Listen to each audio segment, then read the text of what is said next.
Poem 6 earn Jennifer's tigers. तो earn Jennifer's की टाइगरों के बारे में बताया गया कि उन्हें किस प्रकार के टाइगरों की व्याख्या की है। तो देखिए पहला पैराग्राफ है अर्न जेनिफर्स टाइगर्स और लास्ट वर्ड है सिट एंड ली। इस पैराग्राफ में से क्वेश्चन के आंसर आपको छाट कर लिखने हैं। देखिए पहला क्वेश्चन, हाउ आर अर्न जेनिफर्स टाइगर। तो कैसे अर्न जेनिफर के टाइगर डिस्क्राइब वर्णन हुआ है। तो अर्न जेनिफर के जो टाइगर है उनका वर्णन कैसे हुआ है। तो आंसर देखिए अर्न जेनिफर जो टाइगर थे उनका वर्णन हुआ है किसकी तरह, गोल्डन येलो, मतलब सुनहरे पीले रंग में। वो पीले रंग में कैसे हैं, सुनहरे पीले रंग में हैं। और दे आर बोल्ड, वे बहादुर हैं, वीर हैं। और फियरलेस माने निडर हैं। और जैसे कि वे जब कूदते हैं हाई ऊंचा कूदते हैं एक स्क्रीन से होकर आत्मविश्वास के साथ। Question 2, why are they describe, क्यों उनका वर्णन हुआ है, क्यों उनका वर्णन हुआ है डेंजरस माने निवासी की तरह, ग्रीन माने हरा, हरा का मतलब जंगल, जंगलों के संसार के निवासी की तरह वर्णन क्यों हुआ है।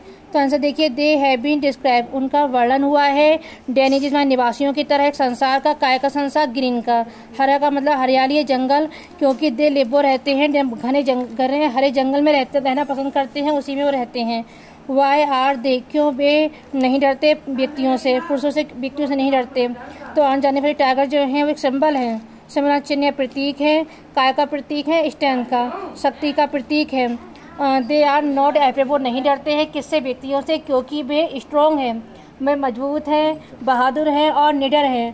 Question next, why are the tigers, क्यों जो टाइगर्स हैं, क्यों जो चीते हैं उन्हें कहा गया है, आन जेनिफर्स के टाइगरों को क्यों टाइगर कहा गया है, मतलब किस तरह का टाइगर कहा गया है। आंसर देखिए कि जो टाइगर हैं उन्हें कहा गया है आन जेनिफर्स के टाइगर, यानी क्यों टाइगरों को आन जेनिफर्स के टाइगर कहा गया है। तो देखिए टाइगर जो है कहे जाते हैं इस कहानी में आन जेनिफर्स के टाइगर कहे जाते हैं क्योंकि दे आर आन जेनिफर, क्योंकि वे क्या है, वे आन जेनिफर्स की क्रिएशन में है, उनकी रचना में है। और सी है जब वो क्या रखते हैं, सी है वे उन्हें पसंद करती हैं, वे उन्हें पसंद करती हैं। दे आर रिप्रेजेंटिव, वे उपस्थित कर चुकी हैं अपने छुपे हुए एक्सप्रेशन माने प्रेरणाओं को और इच्छाओं को उपस्थित कर चुकी हैं। Question next, how are tiger, कैसे चीते जो हैं डिफरेंट हैं, अलग हैं आन जेनिफर से। तो दे आर डिफरेंट, वे अलग हैं आन जेनिफर्स के टाइगरों से क्योंकि वे दिखा चुके हैं, एक सिंबल की तरह दिखाए गए हैं उनकी शक्ति के और डर के, और लेस बिना किसी चीज़, वो यहाँ पे क्या है, फियरलेस होगा, फियरलेस मतलब निडरता के और आत्मविश्वास के, कॉन्फिडेंस।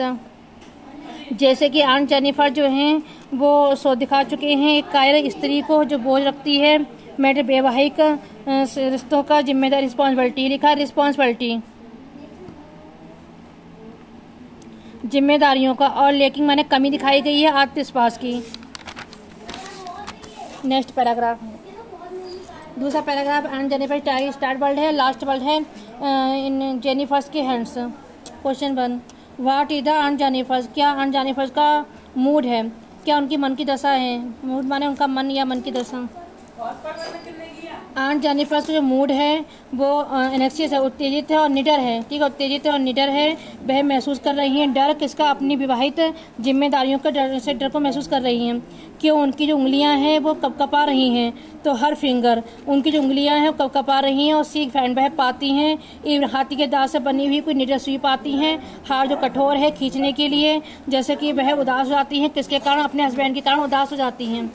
क्या है, अंकल की वेडिंग बैंड, जो वेडिंग बैंड का मतलब है सगाई की अंगूठी, सगाई की अंगूठी, तो वो क्या है, तो अंकल की जो सगाई की अंगूठी है वो मतलब वेडिंग रिंग है, मतलब बंधन क्या उनका, तो वेडिंग रिंग है, मतलब सगाई की अंगूठी है जो आंट जेनिफर ने वो पहनती हैं।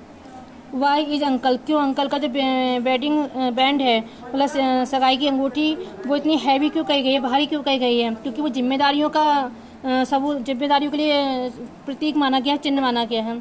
ये भारी है क्योंकि वह उपस्थित करती है बाधाओं को, रिस्ट्रिक्शन माने बाधाएं, रुकावटें, और चैलेंज माने चेतावनियों को, इन की चीज़ में आंट जेनिफर्स के विवाहित जीवन में, किसके कारण, उनके हस्बैंड के और बुरे व्यवहार के कारण, किसके, उनके ऊपर। तीसरा पैराग्राफ देखिए, वीएन आंट स्टार्ट वर्ड है, लास्ट वर्ड है unafraid. Question 1, what is the difference, क्या अंतर है किसके भी, उसके और टाइगरों के बीच में। तो आंसर देखिए आंट जेनिफर के जो है बहुत ही कमज़ोर हैं और सिंपल हैं, नर्म हैं, और टाइगर जो है मजबूत हैं, बहादुर है और शक्तिशाली हैं।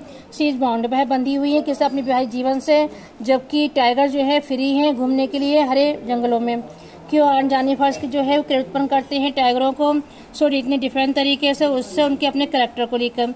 द टाइगर जो है उत्पन्न करते हैं आंट जेनिफर के द्वारा टाइगरों को उत्पन्न किया गया है, जो क्या है? एक एक्सप्रेशन, एक प्रकटीकरण है उनकी इच्छाओं का, फ्री आज़ादी का, खुद का, कि खुद आज़ाद रहना चाहती हैं, खुद में आज़ादी की इच्छा रखना चाहती हैं, उसको प्रकट कर रही हैं इस कविता के द्वारा अपने रिस्पॉन्सिबिलिटी, जिम्मेदारियों से। वो जिम्मेदारियों से काय की जिम्मेदारी? अपनी विवाहित जीवन की, हर मैरिड लाइफ, अपने विवाहित जीवन की जिम्मेदारियों से वो फ्री होना चाहती है, खुद को उसकी इच्छा प्रकट करती हैं। शी वांट, वो चाहती है क्या होना? बोल्ड होना चाहती है, बहादुर और निडर होना चाहती है, किसकी तरह? अपने टाइगर्स की तरह। तीसरा क्वेश्चन देखिए, 3 question.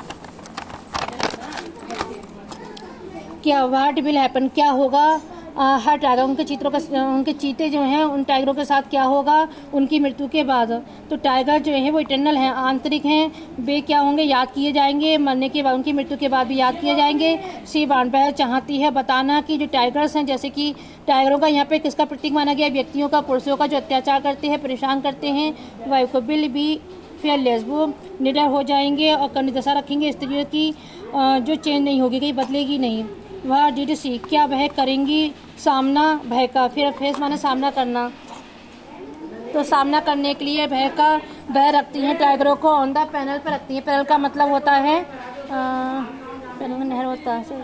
Question 5, what does the world, क्या संसार है? प्रेसिंग मीन का मतलब क्या है? तो प्रेसिंग का मतलब है जंपिंग, कूदना, डांसिंग करना या घूमना, ये बताया गया है। Central idea.